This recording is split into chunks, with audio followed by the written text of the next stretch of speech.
Hello, everyone. I just wanted to make a short video, a few comments about this section of the course where we're reading Charles Hartshorne's Time, Death, and Eternal Life, together with Hans Jonas's Immortality and the Modern Temper.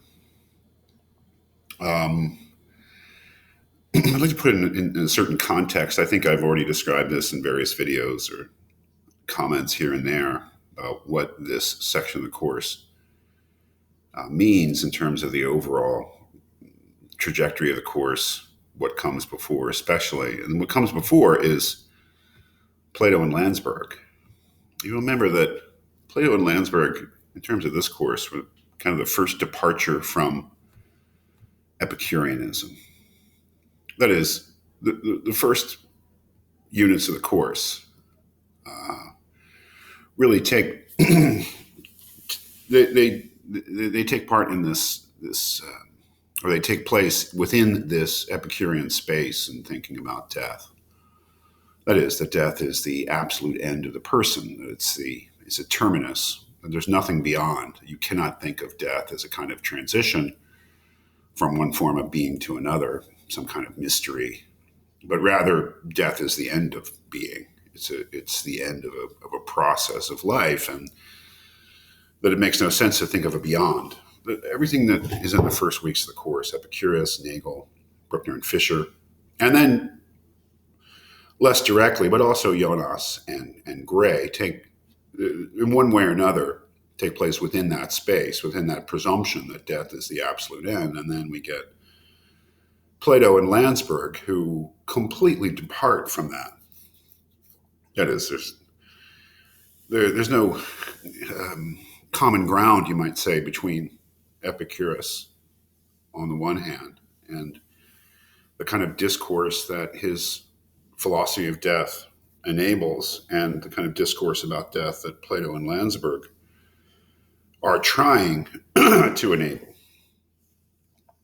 One of the things that I said repeatedly, I think, about understanding Epicurus's point of view is that for the purposes of understanding it, you simply have to put aside, at least temporarily, any notions you have of death as a kind of transition.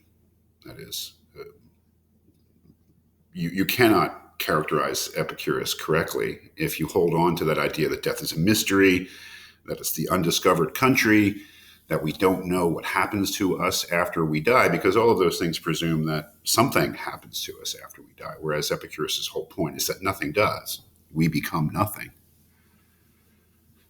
And it is in Plato first, and then in a different way in Landsberg, that we get an entirely different view, and one that does seek to establish that death is a kind of a transition. Clearly it is. It has to be, because both of them think that some part of us goes on after death, but it has to be quite different from what we're used to. That is, it has to be a transition to an entirely new kind of existence. It cannot be the earthly, bodily existence that we are familiar with.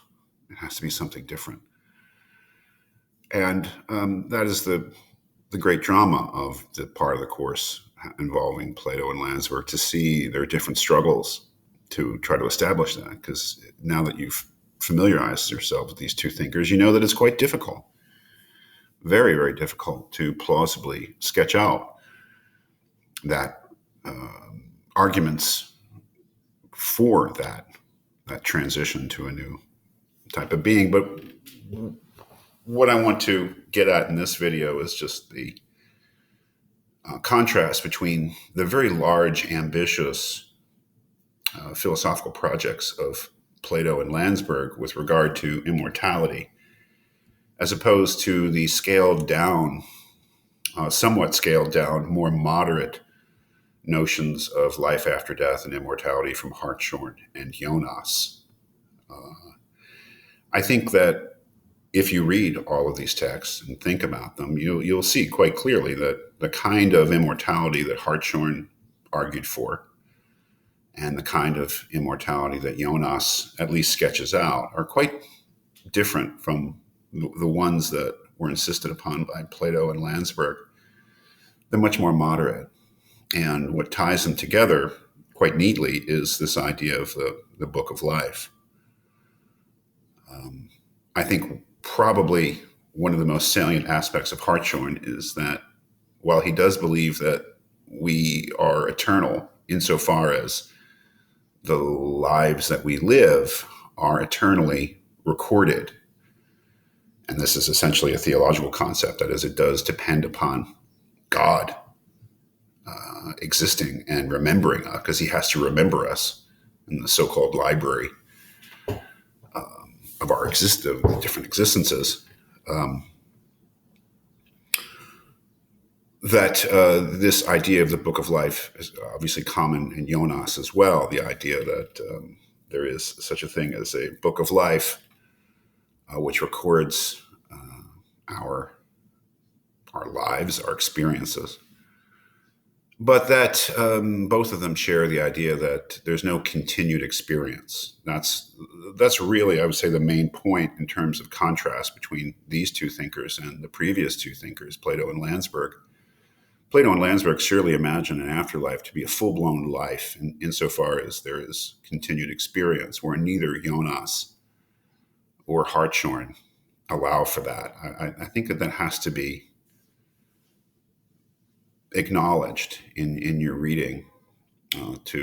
This is why I arranged the course the way I did, is that we look at, in these two thinkers, Plato and Landsberg, are really a full-blown, an attempt to establish a full-blown afterlife in some way, or imagine what it would be, or argue for it. Whereas I don't think Hartshorne or Jonas is the full-blown afterlife that any of us imagines in terms of having new experiences in a new form of being. The form of being that both of them imagine is the form of having been. So it doesn't allow for various reasons, does not allow for continued experience in this infinitely open-ended way that more extravagant views of the afterlife have. So they are quite different in different respects, Hartshorne and Jonas. You can't just say that they were arguing for the same thing just because they both use the metaphor of the book of life. They're not. They have different concerns. Hartshorne tries to establish the idea that we continue in some form after death by arguing that once something is, it can't unbecome, it can't not be entirely.